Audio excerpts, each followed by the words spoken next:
Bismillahirrahmanirrahim.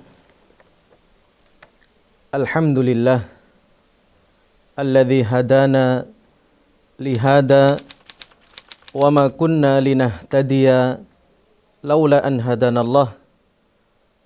Asyhadu an la ilaha illallah wahdahu la syarikalah wa asyhadu anna Muhammadan abduhu wa rasuluhu la nabiyya wa la rasula ba'dah.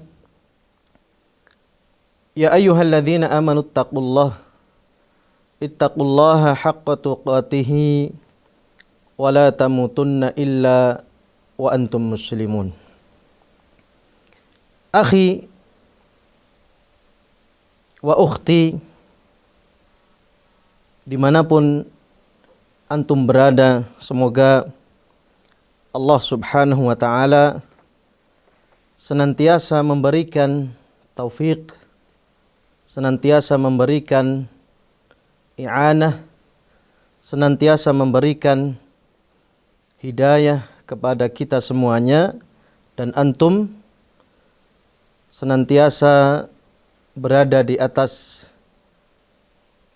agama Allah subhanahu wa ta'ala. Kita semuanya dirasakan ataupun tidak, setiap harinya melangkah, berjalan menuju Allah subhanahu wa ta'ala. Barangkali kita ingin mengingatkan bahwasannya kehidupan kita di alam dunia ini seperti lembaran-lembaran kertas. Lembaran-lembaran kertas yang kosong yang harus kita tulis kalimat-kalimat, untaian-untaian ibarah, kata-kata yang seharusnya indah dan menjadi sejarah kehidupan kita. Kemudian ketika kita bertemu dengan Allah subhanahu wa ta'ala, kita bangga, kita merasa bahagia dengan lembaran-lembaran kehidupan kita. Ikhwan fillah wa akhwat rahimani wa rahimakumullah, dimanapun Anda berada, izinkan saya berbagi faedah dari lembaran-lembaran kertas ini yang saya tulis menjadi pengingat bagi kita semuanya untuk senantiasa merenungkan,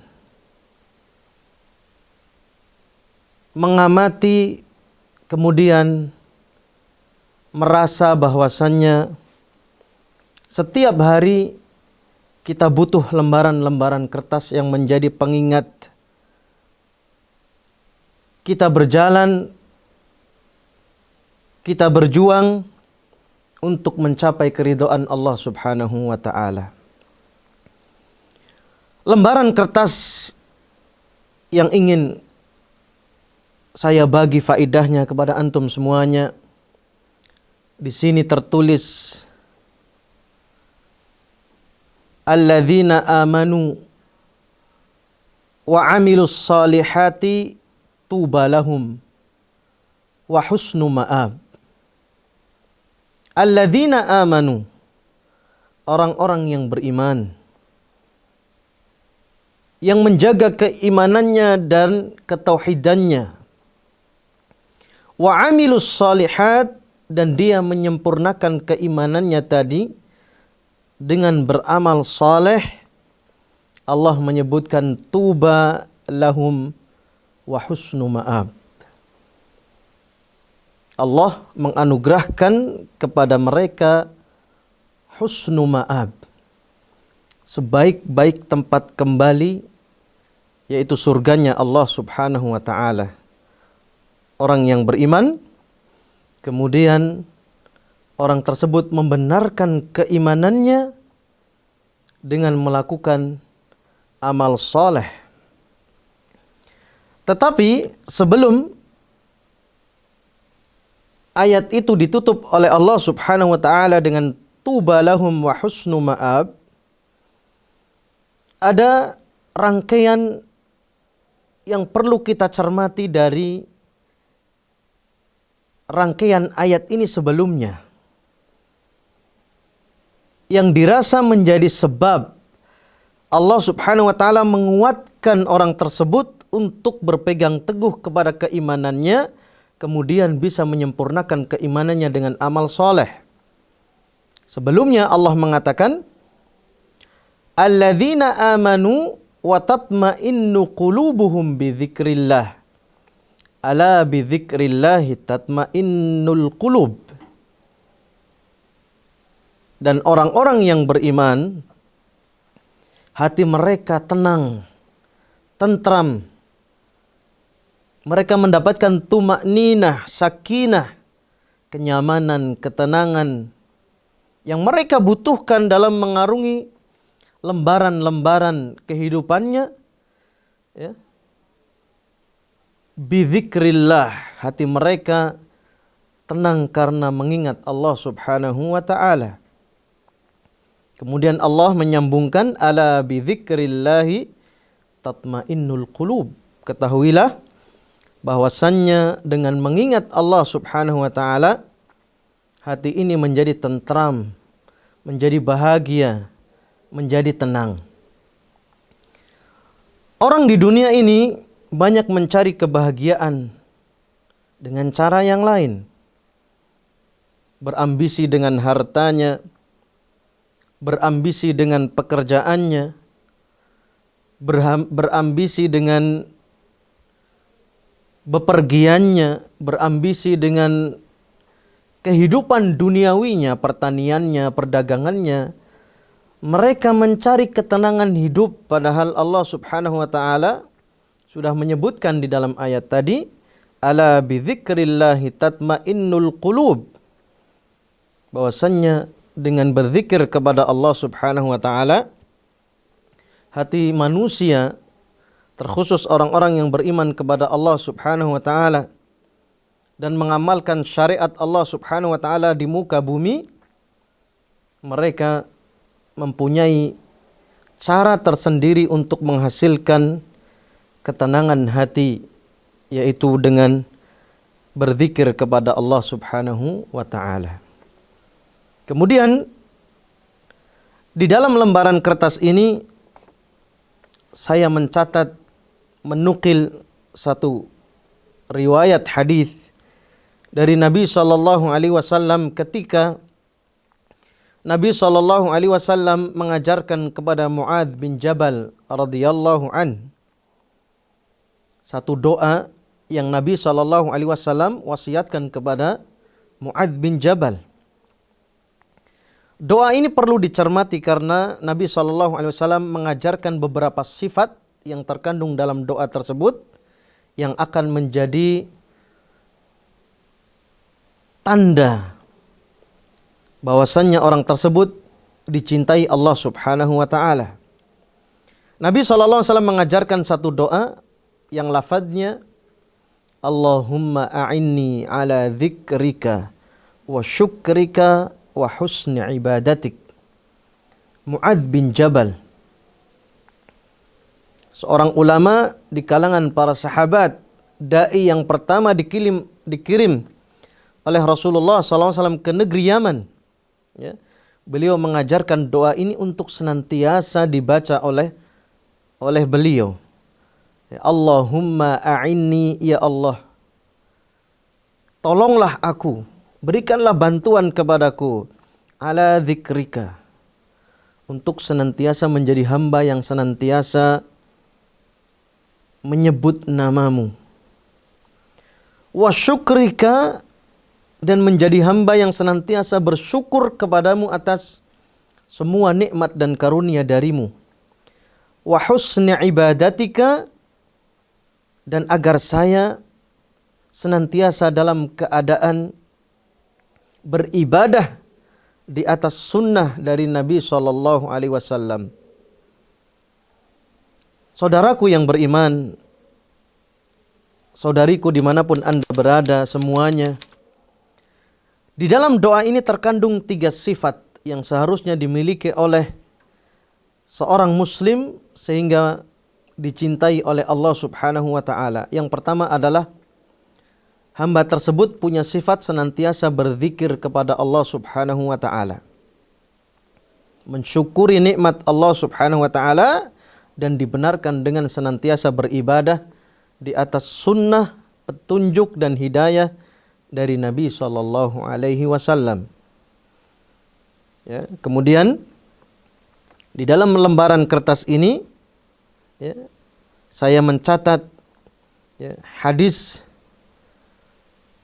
dari Nabi sallallahu alaihi wasallam yang menggambarkan dan menerangkan keagungan berzikir kepada Allah Subhanahu wa taala. Di dalam hadis Nabi SAW pernah menyebutkan, ala unabbi'ukum bi khairi a'malikum. Nabi SAW bersabda kepada para sahabatnya, maukah kalian aku tunjukkan dengan sebaik-baik amal? Sifat yang pertama, sebaik-baik amal. Wa azkaha 'inda malikikum. Sifat yang kedua, azka. Amalan yang paling suci di sisi Allah Subhanahu wa taala.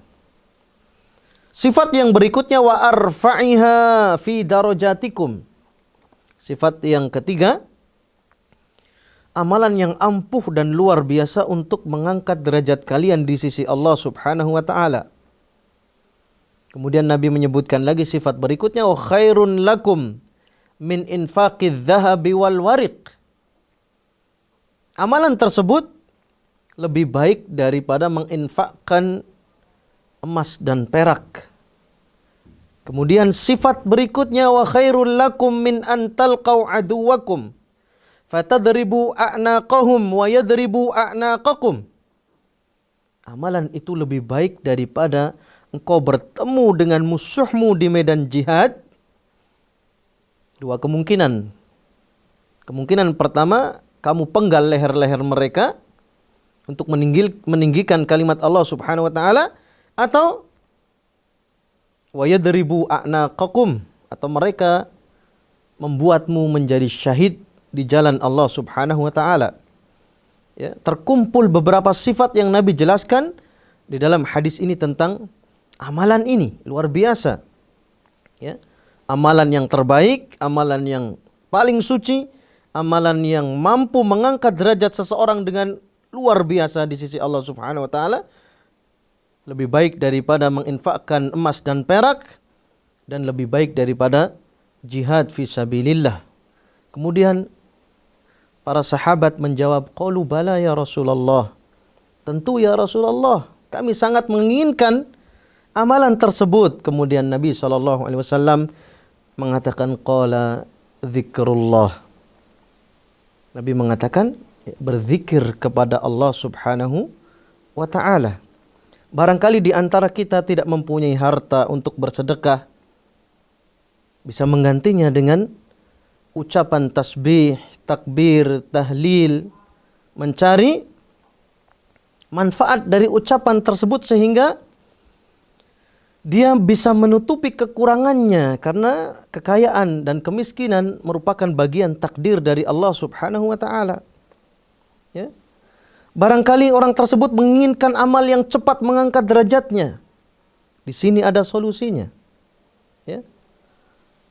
Barangkali dia tidak bisa berjihad karena kekuatannya tidak mencukupi, tidak mempunyai peralatan, tidak mempunyai kemampuan. Di sini Nabi SAW memberikan solusi berupa memperbanyak zikir kepada Allah Subhanahu wa ta'ala. Bukankah Allah mengatakan, fadhkuruni adzkurkum, berzikirlah kepadaku, niscaya aku akan mengingat kalian. Ya. Siapa di antara kita yang tidak ingin disebut namanya oleh Allah Subhanahu wa ta'ala? Ya. Ketika para sahabat memahami fadhkuruni adzkurkum, ya, ingatlah aku, niscaya aku akan mengingat kalian. Ya, para sahabat memahami, ya, di antara mereka mengatakan, wallahi la anni adri hina yadhkuruni Allah. Sesungguhnya aku mengetahui kapan ketika Allah menyebutku, menyebut namaku. Wa huwa indama dzakartuhu.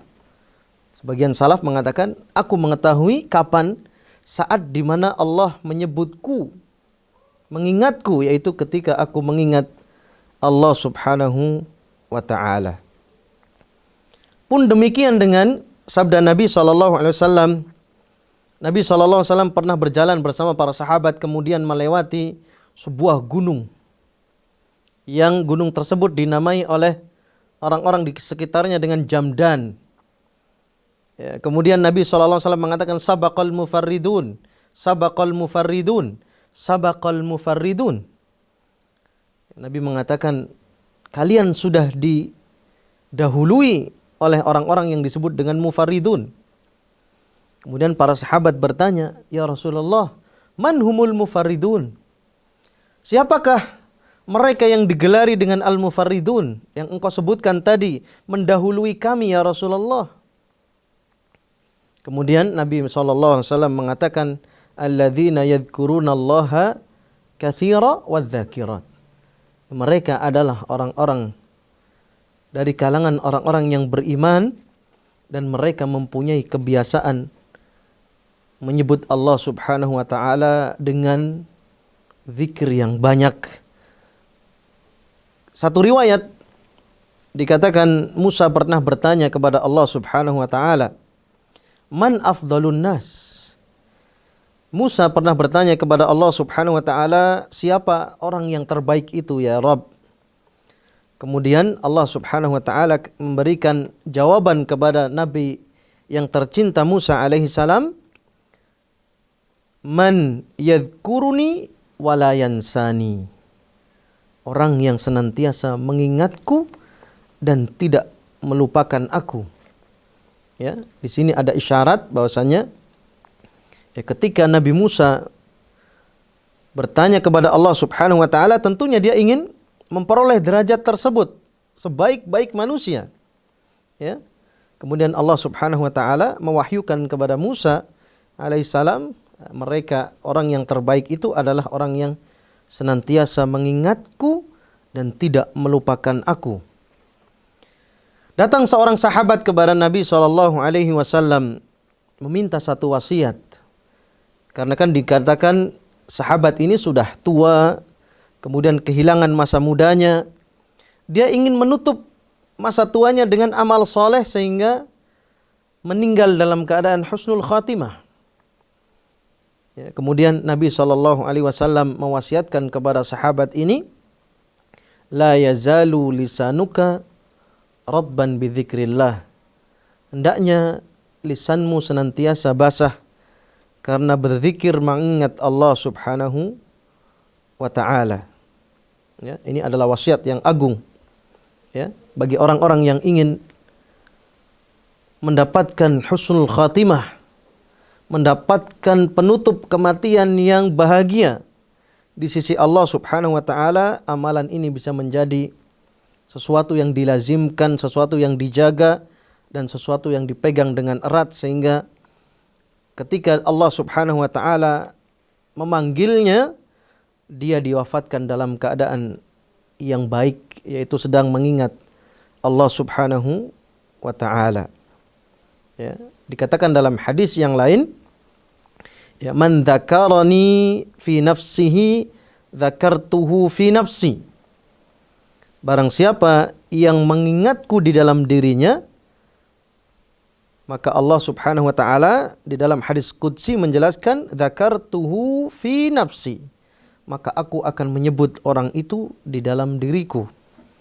Wa man dzakarani fi mala'in dzakartuhu fi mala'in khairin minhu.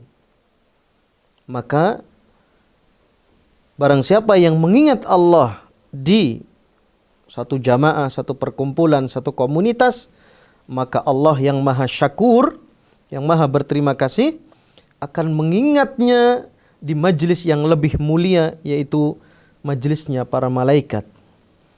Siapa di antara kita yang tidak bangga disebut oleh Allah Subhanahu wa taala di majlis para malaikat? Makhluk Allah yang senantiasa taat la ya'sunallaha ma amarahum wa yaf'aluna ma yu'marun. Ya. Makhluk yang paling taat di sisi Allah Subhanahu wa taala. Ya, malaikat-malaikat Allah Subhanahu wa taala. Malaikat yang mulia, ya. Nama kita disebutkan oleh Allah Subhanahu wa taala di sisi mereka. Tentunya ini akan menjadi kebanggaan ketika nama Anda disebut oleh presiden, oleh menteri, oleh pejabat, kemudian diumumkan di media televisi atau koran atau media elektronik yang lain, tentunya Anda akan berbangga. Bagaimana Anda tidak berbangga ketika nama Anda disebut oleh Rabbul Alamin, Rabb semesta alam, di majlis yang mulia, majlis para malaikat Allah Subhanahu wa taala yang suci. Tentunya ini adalah prestasi yang paling tinggi yang bisa didapatkan oleh manusia seperti kita. Kemudian di antara faidah yang saya catat dari lembaran-lembaran kertas yang nanti insya Allah akan kita sebutkan, kemudian akan kita sebarkan faidahnya dari lembaran-lembaran yang terlintas dari hadis dan ayat Al-Quran atau dari perkataan para sahabat, ya. Disebutkan bahwasannya seorang muslim ketika memahami zikrullah maka harus terbesit dalam pikirannya bahwasanya dia harus memilih zikir-zikir atau bacaan yang bersumber dari Al-Quran dan Sunnah, sesuai dengan contoh dari Nabi SAW. Karena tidak semua zikir diterima di sisi Allah Subhanahu wa taala. Zikir adalah bagian daripada ibadah. Ibadah tidak diterima oleh Allah Subhanahu wa taala kecuali mempunyai dua syarat yang disebutkan oleh para ulama. Yang pertama adalah ikhlas, yang kedua adalah mutaba'atus sunnah. Ikhlas saja tidak cukup. Ya, seorang berzikir dengan ikhlas, dengan bilangan-bilangan yang ribuan bahkan jutaan, tetapi tidak dicontohkan oleh Rasulullah SAW, maka ya sudah pasti barang tentu dia beramal dengan satu tata cara yang tidak diajarkan oleh Rasulullah SAW.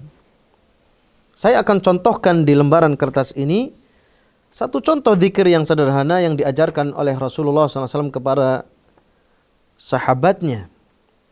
Ada seorang sahabat bernama Abdullah bin Qais. Nabi bertanya kepada Abdullah bin Qais, "Ala adulluka ala kanzin min kunuzil jannah?" Wahai Abdullah bin Qais, maukah aku tunjukkan kepadamu kanzun min kunuzil jannah, satu perbendaraan dari perbendaraan di surga? Kemudian sahabat ini dengan antusias mengatakan, dengan semangatnya mengatakan, "Bala ya Rasulullah." Kemudian Nabi SAW mengatakan, "La haula wa la quwwata illa billah kanzun min kunuzil jannah." Engkau mengatakan, "La haula wa la quwwata illa billah," maka Allah Subhanahu wa taala akan memberimu harta benda di surga. Subhanallah. Siapa di antara kita yang tidak mau diberikan harta oleh Allah Subhanahu wa taala di tempat yang terbaik, di surganya Allah Subhanahu wa taala, ya. Maka di antara sebab seseorang mendapatkan perbendaharaan di surga adalah dia memperbanyak bacaan la haula wala quwwata illa billah. Ya, la haula tidak ada daya, wala quwwata tidak ada kekuatan menjalankan ketaatan atau menghindar dari maksiat dan dosa illa billah, kecuali ya, dengan pertolongan dari Allah Subhanahu wa taala saja, ya. Di sini ada pelajaran bahwasannya seseorang tidak mengandalkan kekuatan dirinya untuk beramal soleh atau ingin terhindar dari dosa dan maksiat. Sebagaimana doa Nabi SAW, "Ya Hayyu Ya Qayyum birahmatika astaghits wa la takilni ila nafsi tarfata ain." Ya Hayyu Ya Qayyum, Nabi bertawassul dengan nama Allah Al-Hayy, yang maha hidup, Al-Qayyum, yang maha berdiri sendiri. Allah tidak mendapatkan atau tidak menginginkan bantuan dari siapapun untuk mengurus urusannya. Birahmatika astaghits, dengan rahmatmu ya Allah aku meminta pertolongan. Wala takilni ila nafsi tarfata ain. Ya Allah janganlah wala takilni, janganlah engkau menjadikan urusanku bersandar kepada diriku sendiri. Ya, Nabi SAW berlepas diri dari mengandalkan kekuatan dirinya sendiri. Ya. Kita tahu siapa Nabi SAW, tetapi beliau mengajarkan kepada umatnya untuk tidak bersandar kepada kekuatan atau daya atau upaya atau usaha yang bersumber dari dirinya, sehingga melupakan pertolongan dan bantuan dari Allah Subhanahu wa ta'ala. Ya, kemudian yang terakhir dari faidah yang dicatat dalam selembar kertas ini, semoga Allah Subhanahu wa ta'ala menjadikannya manfaat kepada kami pribadi dan kepada antum semuanya dimanapun antum berada. Ya. Nabi SAW pernah mengatakan kepada para sahabatnya, afdalu ma qultu ana wan nabiyyun qabli la ilaha illallah wahdahu la syarikalah lahul mulku wa lahul hamdu wa huwa ala kulli syai'in qadir. Ya. Nabi SAW pernah bersabda, ya, beliau mengajarkan satu ucapan yang terbaik yang dipilih oleh Allah Subhanahu wa ta'ala untuk para nabi-nabi. Ini perkataan yang luar biasa. Kalimat yang perlu kita pegang, perlu kita cermati, perlu kita renungkan, dan perlu kita amalkan. Ya, Nabi mengatakan sebaik-baik ucapan, ya, yang terbaik yang Allah pilihkan untuk saya dan para nabi-nabi terdahulu adalah satu ucapan la ilaha illallah wahdahu la syarikalah lahul mulku wa lahul hamdu wa huwa ala kulli syai'in qadir. Di situ ada kalimatut tauhid, ya, yang merupakan sebaik-baik kalimat, ya, yang merupakan dambaan bagi setiap muslim untuk diwafatkan oleh Allah Subhanahu wa ta'ala menjadi orang yang ahlu la ilaha illallah.